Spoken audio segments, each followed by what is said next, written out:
Welcome back to the Furiosa.Podcast. It's your host, Cata. Excellent. Okay, so I have a piece of Kit Kat with me. I don't have the correct mic for the ASMR, or do I have the correct mic? Let me see. I'm gonna take a bite, you guys. Hold up. You'll probably hear it if I do this. Hold up. Now, let me try again. That Kit Kat is so good. I'm gonna need a sponsorship from Kit Kat. That was just amazing. I don't be having sweets like that. So when I do, it's so good. Mm. I'm not a sweet tooth type of person. Look like it because I be always like checking recipes for stuff. But that's when when I have a kids and stuff, I'm gonna want to make dessert recipes or for parties, events like that. It's not like every day. I'm definitely not a sweets person. I'm more of a salty type of person. Like, so on this episode, we're going to be discussing lucid dreaming. We're gonna be talking about copycats. Yes, we're gonna be talking about copycats because I had that happen to me recently. I don't mind people copying me, okay? I don't mind it. It if you're one of my friends, if you're one of my closest friends, if you're on my follow list, if I follow you, if we're family, you can copy me.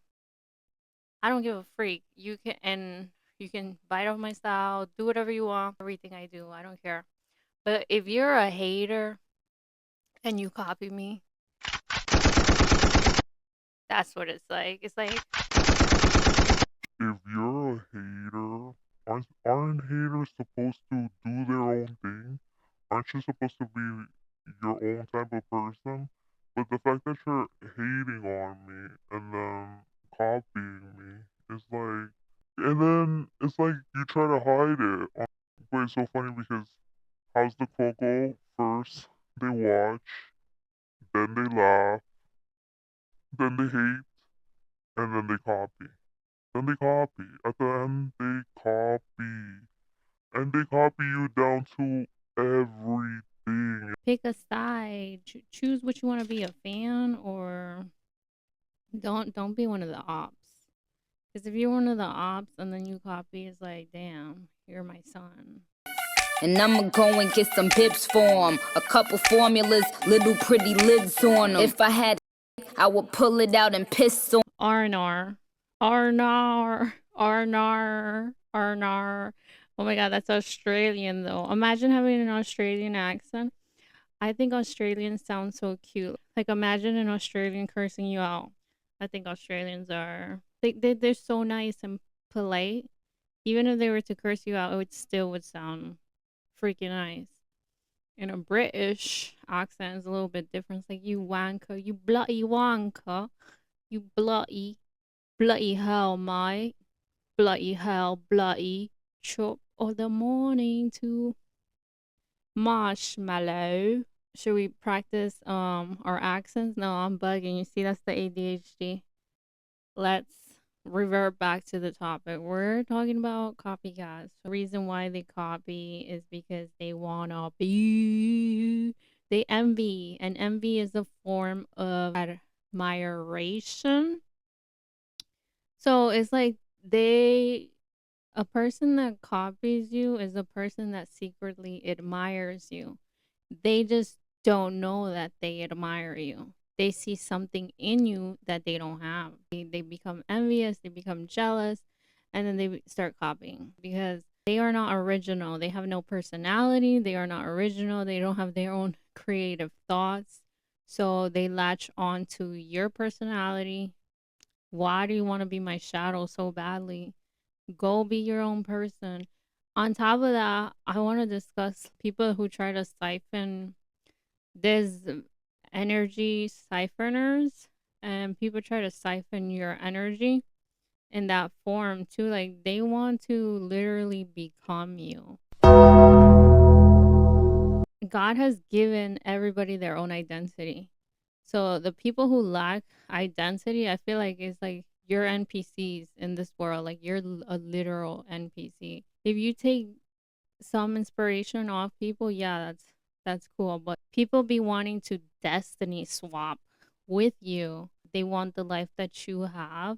They will literally want to destiny swap. They want everything that your life is because their life sucks and their life is miserable. We can see that for the Christy Scott and Desmond Scott, the side chick, she wants Christy Scott's life. She wants her life. How do we know that she wants her life? Because now that it came out who the girl was, her name is, I don't even remember her freaking name because that's how irrelevant she is. She wants Christy Scott's life. She wanted her man, and she thought by taking her man, clout, she's gonna be on TikTok and everything. Christy Scott is the blueprint for the copycat. So she basically trying to destiny swap, and what they don't know, you're not taking nothing from the female that you're trying to destiny swap with. Even for males, if this happens, you're not taking nothing from the person that you're trying to take their blessings, or they in turn you take their burdens away from them. So she thought that she stole a good man from Christy Scott. She didn't steal no good man because that man is now considered a cheater. So what you took was a burden from her. You have freed her, basically. Like Christy Scott has a whole weight off her chest because now she can go find the real guy that's for her. And God sees everything. So God's going to see these Jezebels in the Bible considered Jezebel. Like, go read the Bible, people. I don't believe in destiny swapping. Some people believe in it. I don't think somebody can take what God wrote for your life. Nobody can change that. Who do you see it going well for majority of the time? Do you see it going well for the witches trying to do voodoos and spells and stuff? Do you see the lives of the people that believe in God doing better? And that's the reason they want to be casting spells on people and everything, because they're miserable. They're already living in a low frequency, low vibration, to the point where the little cuckoo heads be thinking like, oh, if I do a spell, if I do this, I can do this and that, and I'm going to get this. I don't believe in that. Everything that you put out is going to come back to you. If you're plotting against somebody and trying to do like evil stuff, all of that is going to come back to you at the end of the day. They be blinded and obsessed with wanting your life, not knowing how to walk in the shoes of the person. Like, God gave them that life for a reason. And then you have your life for a reason. You got to accept your own blessings instead of wanting other people's blessings. Literally, I would never want somebody else's blessings when you have your own. Like, what are you doing? This is your one and only life, and what you choose to do, wanting to be somebody else, be your own person. I'm talking about the haters, okay? I'm not talking about you, the one listening and like I care for and everything. I'm not talking about you. I'm talking about the haters. So if you're a hater listening, yes, I'm talking about you. But if you're not a hater, then don't worry about it. Go ahead and copy everything about me. I don't care. Go ahead. I love it when people copy me. Even if the haters copy me, I love it too. I do love it because what am I supposed to do? Really, really be mad about it? No, I'm trying to understand it, right? You guys to see too, like if you have anybody copying you, we're going to understand it together. All right. So I had to search it up for myself. Why do people that dislike you, why do haters, why do they end up copying you? All right, so I searched it up. It is a common phenomenon that those who vocalize dislike for you often end up imitating your behavior, your style, or choices. While irritating, this behavior is frequently rooted in a combination of hidden admiration, insecurity, and envy. They may secretly admire your life, your talents, or your appearance, and they want it for themselves, attempting to emulate your success without putting in the original work. That shit is visible. Like, that's not your identity. You're trying to copy off somebody else. They lack identity. they may lack a strong sense of self, causing them to latch onto your identity to feel better or more relevant. And the only way that they could be relevant is by copying your style, copying your personality, because they feel like, oh, if I become her, then people are going to like me how they like her. And that goes for anybody that is being copied. It's like, you move first and then they move. Go fix your internal issues and whatever trauma you grew up with, but that shit is just bizarre to me. In psychology, individuals sometimes copy behaviors to feel connected to others or as a way to safely navigate social situations. When you mirror somebody, sometimes people will end up liking you more because they see themselves in you because you're secretly mirroring them. It's how we relate to one another, right? But when you're copying, it's truly weird as stuff. It's weird. They are not just copying; they are competing with you, trying to prove that they can do it better. How to handle it? Everybody who listens to me, I love you, truly, and you guys can copy me as much as you want. I actually love it. I do love it because it shows me that you get inspired by me. I also got inspired by somebody else, and then I ended up doing, but I did not copy that person down to a T. I have my own freaking personality. I'm gonna talk an example. There was this girl. I could tell already she was a copycat. Like I could tell because she was a hater. She was hating on me, but she was secretly stalking my socials, stalking my reposts, stalking every little thing I do. She would try to bash every little thing that I posted or did. Like I was getting into AI. I was just getting into it, playing with it, like photos, into a bunch of different AIs, right? This girl and try to downplay AI, like AI is this and that, and then not even 1 week, the girl ends up liking AI, and now all of a sudden, she's doing exactly the same thing with the AI images. Like the quote that I said: first they watch, then they laugh, then they hate, then they copy. They try to mock you, secretly mad, and then they try to learn off you, and then they try to do the same thing. And here we go with another example. I've been talking about this podcast since I don't know when. Almost 2 years ago I started it, but I had put it on pause. Did a Amazon wish list for the products that I wanted, and I've slowly been getting the products, the technical stuff, and all of a sudden this copycat now wants to do a podcast, clearly watches me, is inspired by me secretly, and ends up copying me. Also, when they try to do it, it's not going to be the same. Like the sauce is not going to be the same. Not original. You can tell when somebody is copying off somebody else. You can tell in like the way they sound in the video and everything, and how to handle the haters slash copycats. It says to view it as validation instead of getting angry. Consider it the ultimate form of flattery. Their imitation confirms that you are setting the trends and they are following. But it's crazy how now it's become their hobby. Now all of a sudden they want, it's crazy.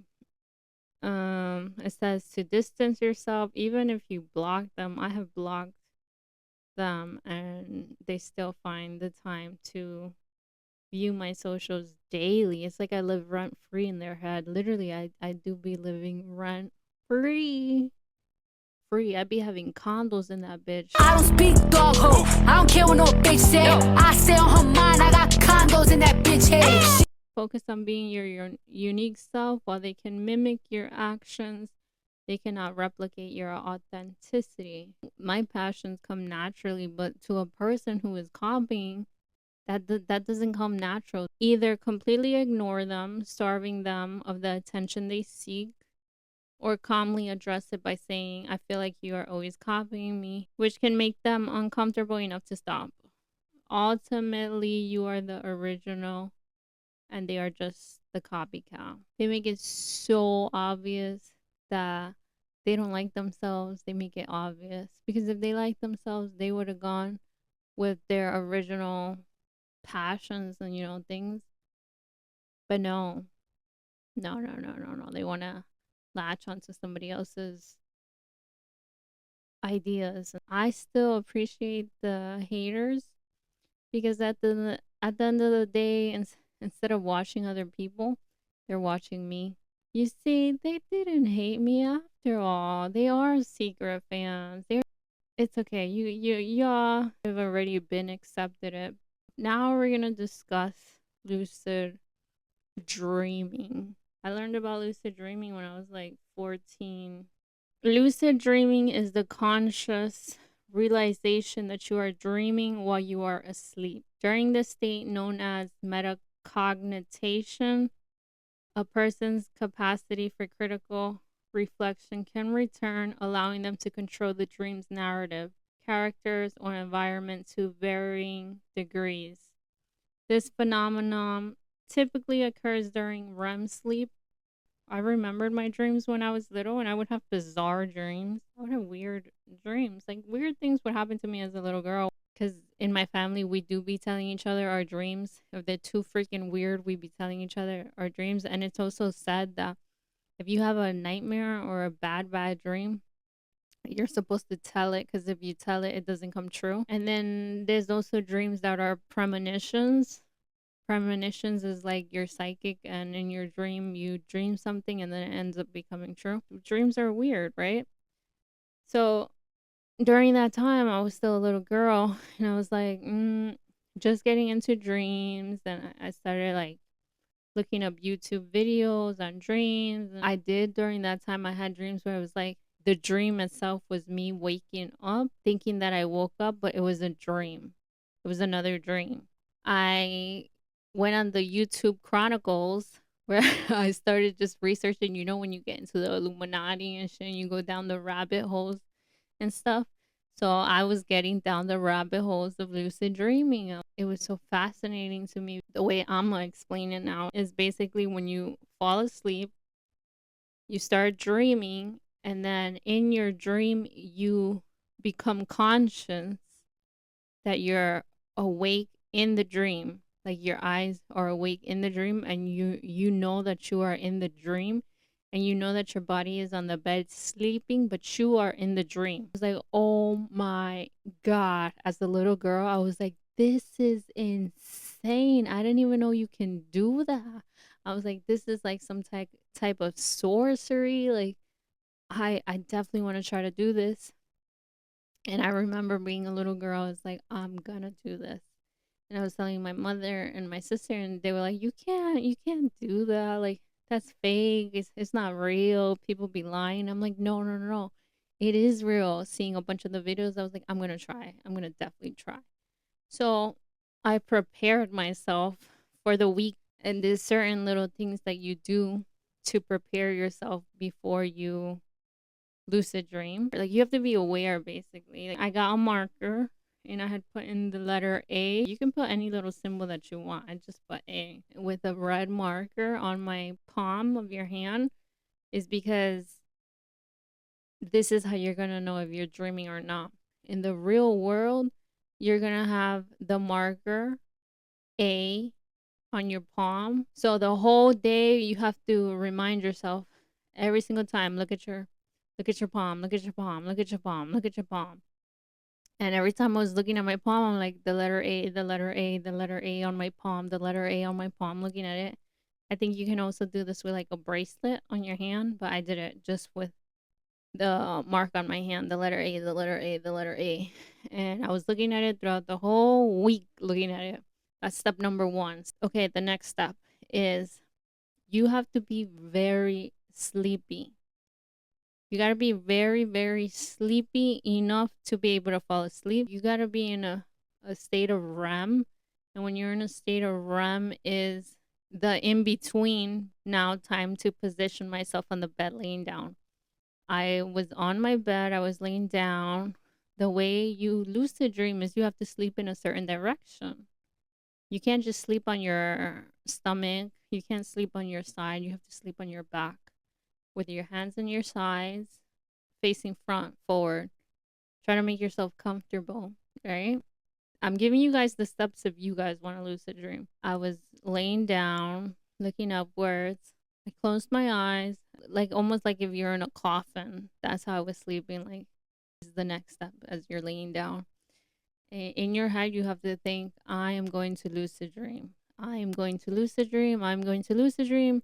I'm going to wake up in my dream. You have to be already thinking these thoughts in your head. You have to be thinking the thoughts. I'm going to wake up in my dream. I'm going to wake up in my dream. I'm going to wake up in my dream. I'm going to wake up in my dream. I'm going to be conscious in my dream. You have to already be thinking it as you're going to sleep. So you're preparing yourself consciously. You're preparing yourself. My family must have been like this crazy ass. This crazy ass. But no, I ended up doing it. I'm going to tell you that you get to a point like you have to feel relaxed, almost like a form of meditation. You have your eyes closed. You cannot move at all.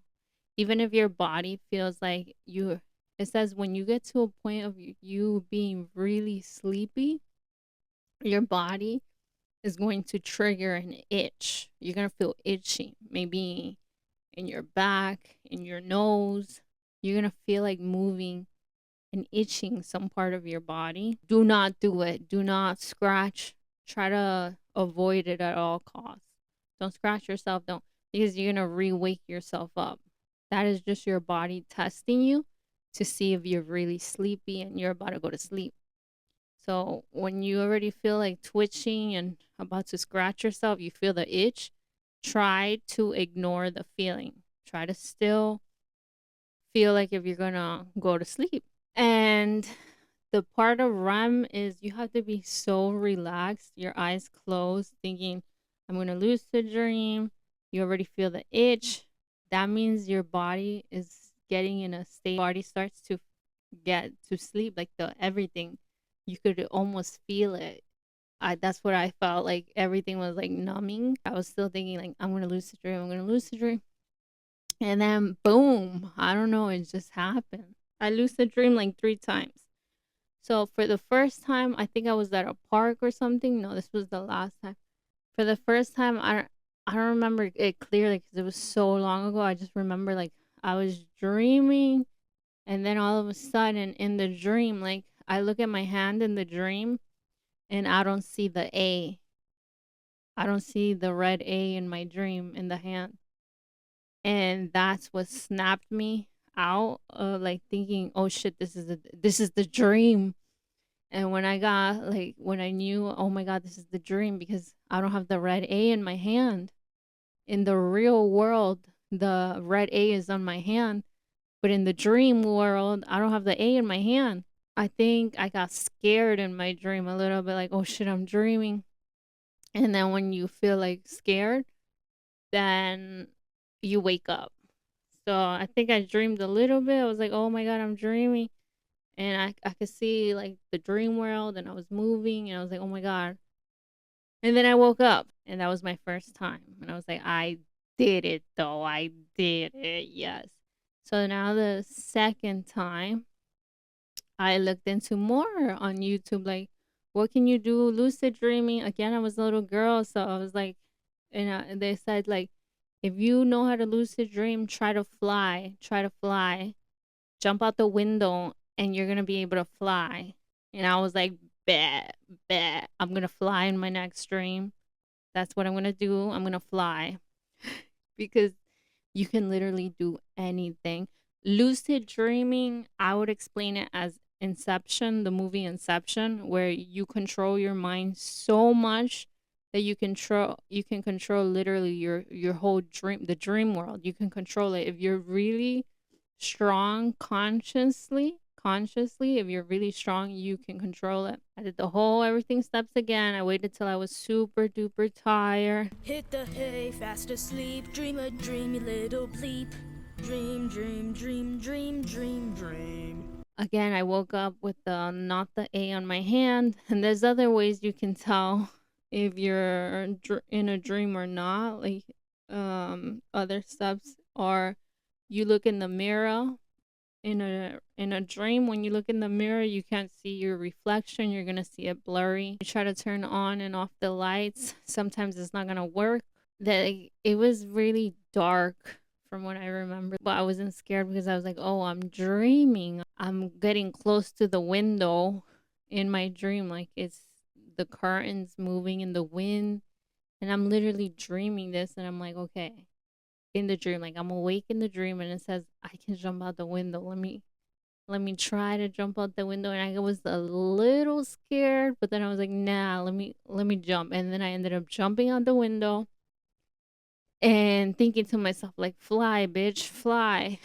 Yeah. And then I ended up flying. Like I was literally flying.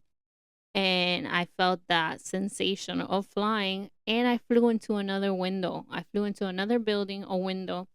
And then that whole dream was basically me. Like I was conscious in my dream, and I was going through apartment to apartment, hopping from window to window, exploring the apartments because they weren't mine. And I was just jumping from window to window.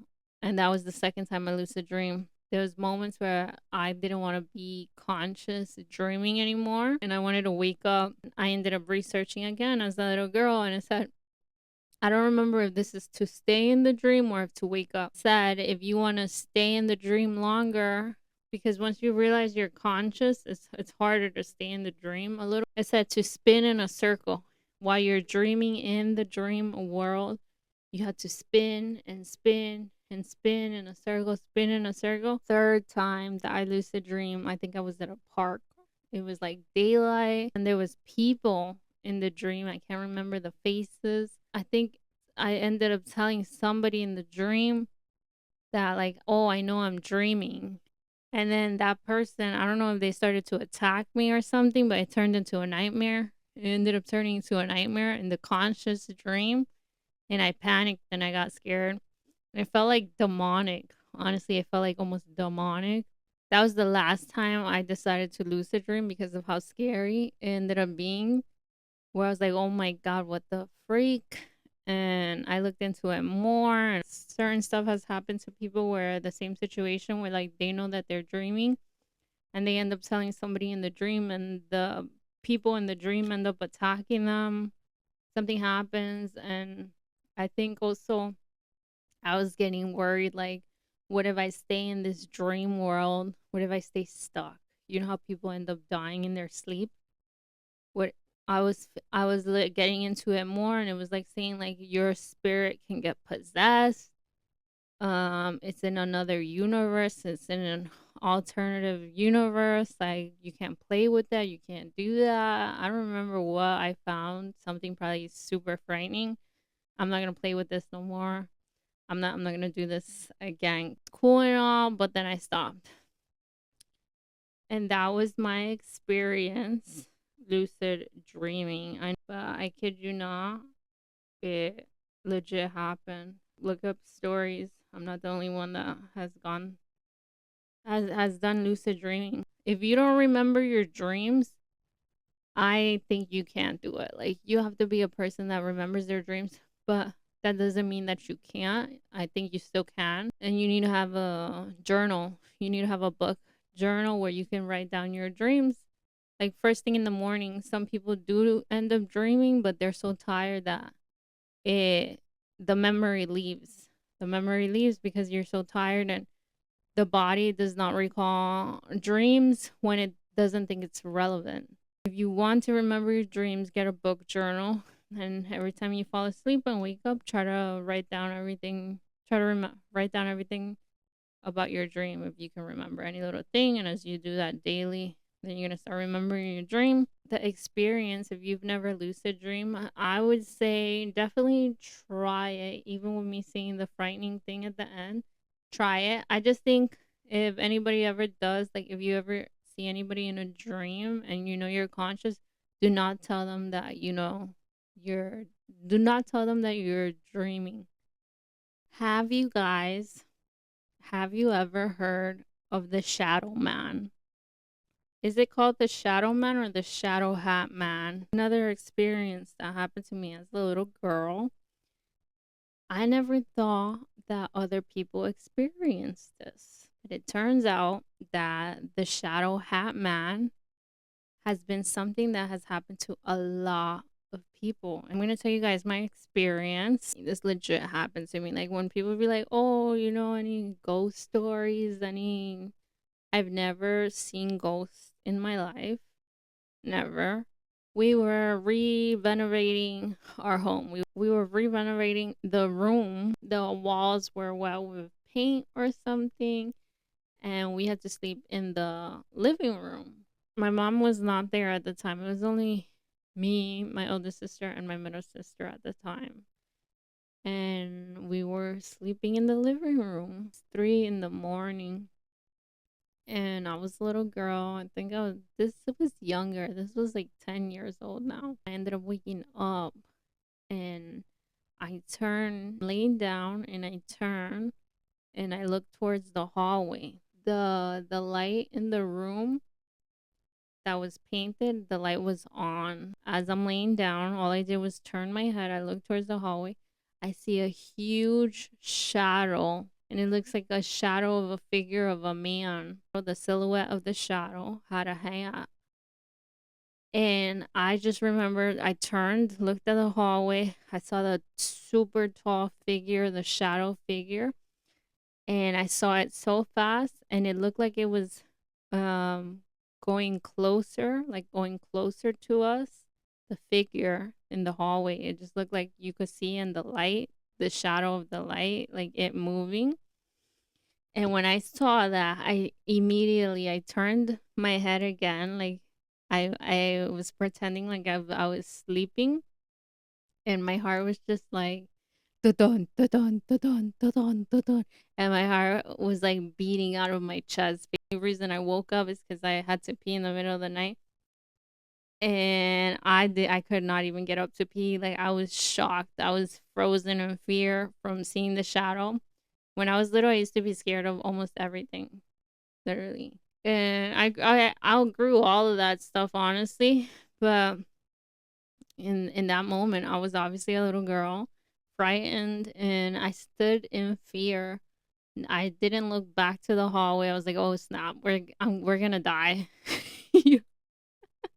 I was like, we're gonna die, like, cause I can't even yell right now. I was like, the only smart move that I can do right now is act like I'm sleeping. I couldn't hear anything though. I couldn't hear like no footsteps, no nothing. My both sisters were sleeping like if nothing. They were sleeping like nothing. I couldn't even wake them up. I was so scared. I was like, no. And then I think an hour ended up passing.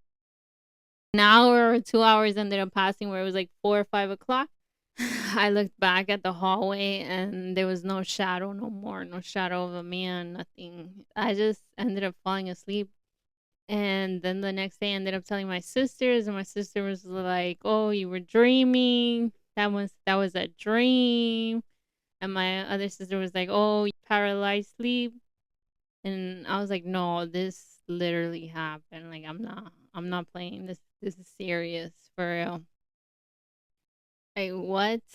I ended up telling them. They didn't believe me, obviously. And now, many years later, now this story is like worldwide known. The story of the Shadow Hat Man and this dark figure, shadow. A lot of people have seen this dark Shadow Hat Man. And some people say, like, the Shadow Hat Man comes before somebody dies in your family, or the Shadow Man comes to protect you. But one thing that everybody has in common is that when they see the Shadow Hat Man, that they are frightened. Like it has an energy that makes you so scared. Like it makes you true. I was truly frightened. Again, I was a little girl though, so I can't. I wouldn't know how. I think if I was to see that again, now that I'm older, obviously an adult now, I don't think I would be scared. I would be definitely the type to see what the hell is that. Now that I'm older, I'm like, nah, I ain't scared of no ghost.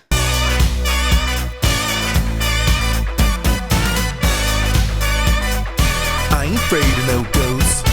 Now I'm like that, where I'm like, bitch, try me. If a ghost was even close to me, I was like, try me, bitch, you're a ghost. The fuck am I gonna be scared about? And then if it's your time to go, it's your time to go. But like being haunted and shit by stuff is like no.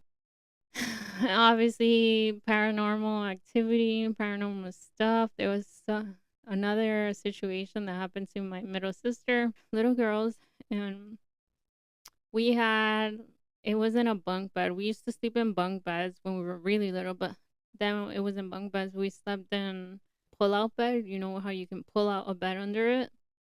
So my sister was sleeping in the bottom bed. You could roll it out.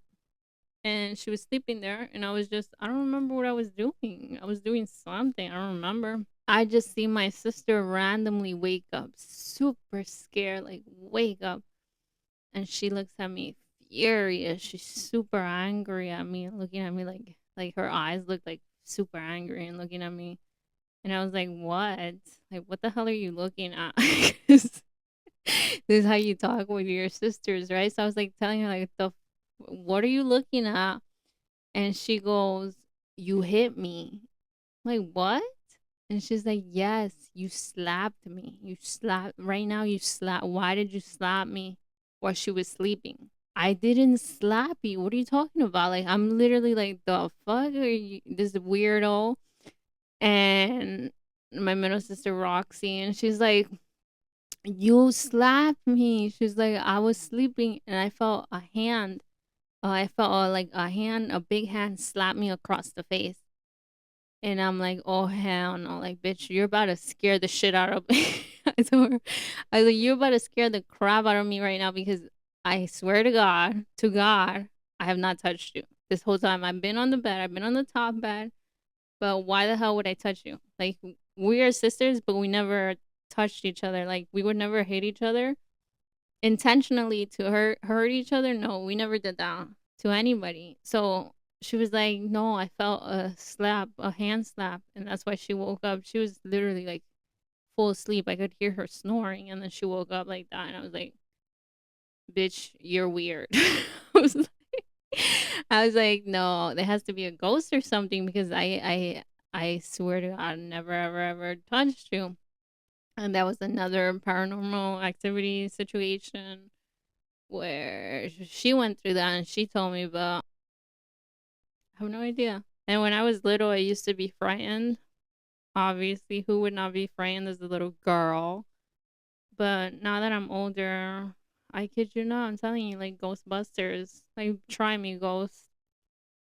And I think I'm so godly now where I'm like, I don't fear the unknown how I used to fear it. When you're little, you know, there's no, in the Bible it says to not fear anything. So in the Bible it also says to guard your heart. There's many Bible verses that I like to remember because it just reminds you to be on the right track.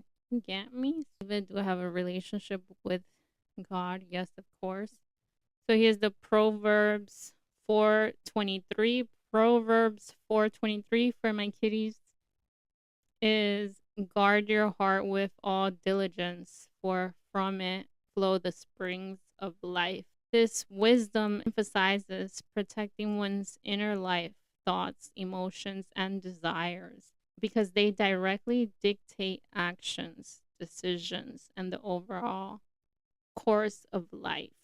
See, I would never say like I'm 100% whole, godly, and everything. People who know me know like I am religious. I grew up religious, but am I 100%? No. Would I be performing online for it? No. I feel like it feels more real when you do it one-on-one with God, like as a relationship. I just feel it's more personal that way. But to each their own, to each their own. We're gonna discuss the Traitors now. Episode 6-7 recap on 6-7. Spoilers, if you haven't seen it, then don't listen. So episode 6, they take out Lisa Rinna. I feel so bad for Lisa Rinna, but it's the game. Rob decided to go against Lisa. He had an alliance with Colton. He just felt like everybody was already eyeballing Lisa, and he couldn't He couldn't defend her on that part, because then if he defends her, everybody's gonna question him on why he's defending her. Candace got furious. A throwaway vote. She voted Rob, and then Rob is like, big mistake. Why did you put my name? But it was like her getting her get back for Lisa. I think Rob didn't want the two big personalities, the two housewives. He was getting tired of them because they do have minds of their own. Rob likes people that he can manipulate and can control. It makes it easier for him to win the game. Rob's gameplay strategically from the beginning, we're seeing he has been winning all the challenges. He won the dagger challenge. He was able to read people, Natalie and all of them, reading them to see if they were lying to him or not. Rob is not as dull as people think he is. People think that Rob is all looks, and Rob has way more than looks. He has looks and brains, and Rob is a triple threat. And then him correcting Michael, commiserating. Damn, like, he got brains. He's not only looks. He may be quiet and stuff, but he got brains. He took out Lisa. What's his name? Bam Bam? Not Bam Bam. Tam Tam? Jam Jam? Jam Jam. Jam Jam. Jam Jam. It was like, Lisa, it was Lisa. Lisa kissed me, Lisa. But oh well. Colton was already coming for Lisa. All eyes were on Lisa. Episode 7. Poor Candace. Candace was like, if I take out Colton, the alliance breaks with Rob and Colton, because they had some type of weird ass alliance where people were like, why are they so together? Colton was carrying Rob's bag. Like, let me carry these rocks for you. Like, what? But I feel like Colton must have told Rob the same thing he told Lisa, where he was like, I know you're a traitor. If we make an alliance, I won't vote you. Like that. Or maybe he didn't know. But Rob is smart making an alliance with Colton, because Colton was one of the fittest players. Rob and Colton are one of the fittest.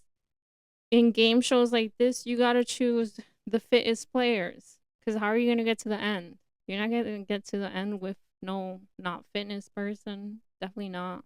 You gotta choose the most fittest, the most smartest. I felt so bad for Candace, but she already saw it coming. She knew that Rob was gonna come for her, and she knew that he was lying. Rob's gameplay is he's playing chess, and everybody else is playing checkers. Candace was telling him, I'm gonna make sure your name is known, and she did not lie. She made sure that she was pointing out his name. The two traitors going against each other at the table. Like, how could they not question Rob after that? The fact that they didn't, it just shows like they are all googly eyes for Rob. But not only do they not want him to go, some of them know that Rob has the secret dagger. But he didn't even need to use it. I thought he was gonna use it in this episode 7. He didn't even use it. So now he has that to his advantage. And Eric, as the recruited traitor, Eric is malleable, where he's going to be a follower. He's going to follow whatever Rob tells him. Who is the next ones that I think is going to go? I think they're going to come for Steven. Rob is keeping people in the house that are on his side, that think he's a faithful. Mara is not going. I don't think Natalie's going. Steven, there's a chance Steven is going to go in the next episode, because Candace was already in Steven's ears telling him about Rob. Johnny might go as well. One of them, Steven or Johnny. They're going to try to come take out the guys, I think. Yeah, do I think the Faithfuls are smart? No, not at all. Not at all. The way that the Faithfuls wouldn't even have had a clue that it was Lisa or Candace if it wasn't for Rob. Got that pretty privilege. They can barely even look at him. Like, he's too hot to even look at. That's what people are saying. Like, he is so hot that people want to hook up with him. They're not gonna vote him. They want him in the house. And I'm even like, damn, he is not only hot, he is smart. That is the triple threat. When you're hot and you're smart, it's like, damn. If even people try to come for you, it's like, try me, bitch. That's how Rob is like. Rob is like, try me. He has played it good so far. I can't be mad about it. You just can't be mad about it. So that's basically it for this episode. Valentine's Day is coming. If you don't know what to get your significant other, you guys can look at my Amazon favorites where I have put in up a whole collection. I get a little bit commission from that, but it's all right. On our next episode, we're going to talk about the Mandela effect. I hope you enjoy this episode. Stay happy and stay untouchable.